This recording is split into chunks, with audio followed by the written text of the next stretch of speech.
Lỗ lốp đi nơi đấy.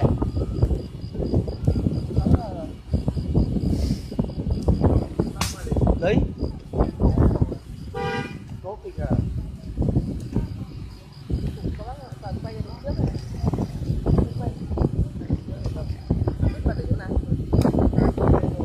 Không ăn đâu. Cứu hỏa đi. Người đông không ra được xe 4 chỗ à? 4 chỗ, người chết thì gì nữa. Thế này thì làm sao được? Lao như thế thì có thể chết. Lao từ chỗ nào xuống ấy nhỉ? À, Lao từ chỗ nào xuống ấy?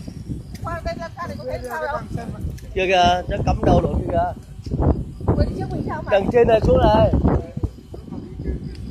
Trên kia xuống kìa. Cháy à hay là cháy luôn rồi? Cháy đây. Và chạm cháy lỗ luôn. Có người trong không? Có. Có Làm người gì trong có ai ra đâu. Chắc chết luôn rồi. Chết luôn rồi. Chết thì trong ở trong đấy rồi. Ai lấy cái bình cứu hỏa của mình kìa. Ở cửa ấy. Vậy xuống là được nữa, lỗ lốp về lỗ vào người ấy. Thiêu rủi luôn. Người trong đấy rồi. Nó lao từ trên kia lao xuống cơ mà. Vừa mới lao xong á? Ừ. Có người nhảy ra không? Làm gì có ai trong xe đó, nó lao từ trên kia xuống thì đấy. Trong xe nó lao xuống.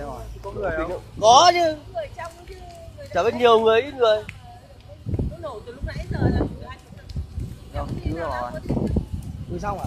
Nó cháy này, cứu rồi. Mới ông vẫy lại thôi mà. Đây ô tô đấy. Xong rồi. Làm kinh nhờ ra.